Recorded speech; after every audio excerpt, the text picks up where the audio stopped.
स्याही अंतरिक्ष में दो ग्रह, अमेरिका और वेनेजुएला, खगोलीय गहनों की तरह चमकते हैं।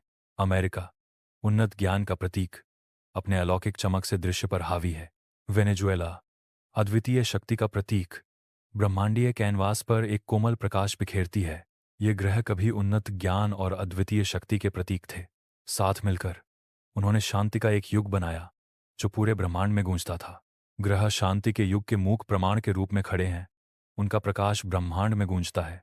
अमेरिका प्रयोगशाला के अंदर एलिना, एक युवा वैज्ञानिक, जटिल ऊर्जा उपकरणों से घिरे अपने काम पर ध्यान केंद्रित करती है। एक करीबी दृश्य में एलिना के चेहरे पर चिंता दिखाई देती है क्योंकि वह पास के मॉनिटर पर डेटा की समीक्षा करती है। वह रुक जाती है। चिंता की एक छाया उसकी आंखों को गहरा कर देती है क्योंकि वह अपने शोध के निहितार्थों पर विचार करती है। एलिना घबराहट से अपने चश्मे को ठीक करती है। वीनसजुला के साथ बढ़ते तनाव पर विचार करते हुए उसकी बेचैनी बढ़ रही है।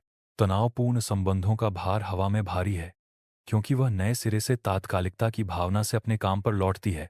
सूर्य की रोशनी वाया के स्टूडियो में भर जाती है क्योंकि वह तीव्र गति से जीवंत रंगों को मिलाती है। उसके माथे पर पसीना चमक रहा है। प्रत्येक सटीक ब्रश स्ट्रोक कैनवास में जुड़ जाता है। उसकी कुशल हाथ के नीचे एक कहानी खुलती है। एक अधूरी मूर्ति उसकी असीम रचनात्मक ऊर्जा का संकेत देती है जो स्टूडियो को भर देती है। वायु रुक जाती है। उसके चेहरे पर एक विचारशील भाव छा जाता है। अमेरिका के बारे में आंतरिक चिंताएं सतह पर आ जाती हैं। भविष्यवादी युद्ध मशीनें युद्ध के मैदान में टकराती हैं क्योंकि अमेरिका और वीनसजुला विस्फोटों और जलते धातु की गंध के बीच भिड़ते हैं। ऊर्जा ढालें चमकती हैं और चटकती हैं क्योंकि मलबा गिरता है।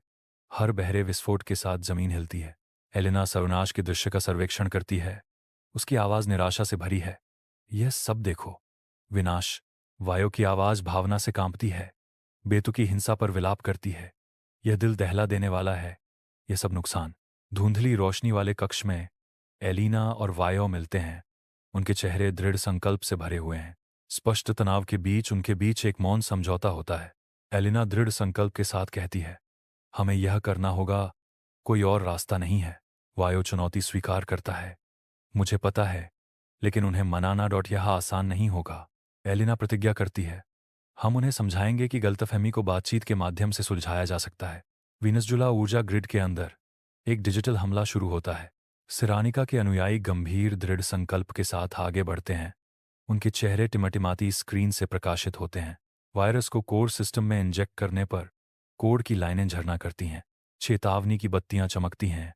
अलार्म का एक सिम्फनी बजता है जो आसन्न पतन का संकेत देता है। पूरे अमेरिका में ऊर्जा ग्रिड के लड़खड़ाते ही अंधेरा छा जाता है। अराजकता फैलती है। एक राष्ट्र अस्त व्यस्त हो जाता है। एक धुंधले पर ग्रही आकाश के नीचे एलिना और वायो अपने दल को वीनसजुला क्षेत्र में ले जाते हैं। उनकी आकृतियां भयावह परिदृश्य के खिलाफ छोटी हैं।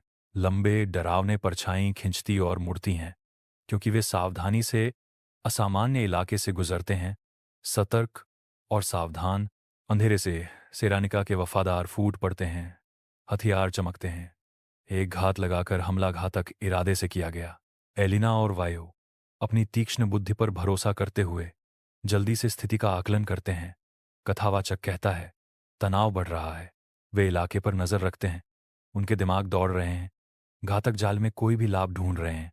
वे अपने ज्ञान का उपयोग करते हैं घात को अपने लाभ में बदलने के लिए। कथावाचक कहते हैं, क्योंकि एलिना और वायो हमला करने की तैयारी करते हैं। एलिना और वायो सेरानिका के सामने दृढ़ता से खड़े हैं। दुनिया का भाग्य मुख्यालय की बंजर हवा में नाजुक रूप से संतुलित है। वायो सेरानिका को अपनी कला का उपयोग करके एक भयानक सच्चाई बताती है। देखो सेरानिका, तुम क्या बना रही हो। उनके चारों ओर अंतहीन विनाश की छवियां घूमती हैं जो सेरानिका की कार्रवाइयों का एक स्पष्ट प्रतिबिंब है। विनाश का यह अंतहीन चक्र बंद होना चाहिए। सेरानिका रुक जाती है। उसका भाव विरोध से बदलकर एक भयावह एहसास में बदल जाता है। मुझे अब यह दिख रहा है। एलिना की आवाज सावधानी भरी आशा से भरी है। तो तुम करोगी? क्या तुम वायरस को निष्क्रिय कर दोगी? एक गंभीर वादा हवा में लटका हुआ है। क्योंकि सेरानिका सहमत होती है, उसकी आवाज दृढ़ है। हाँ, मैं करूंगी।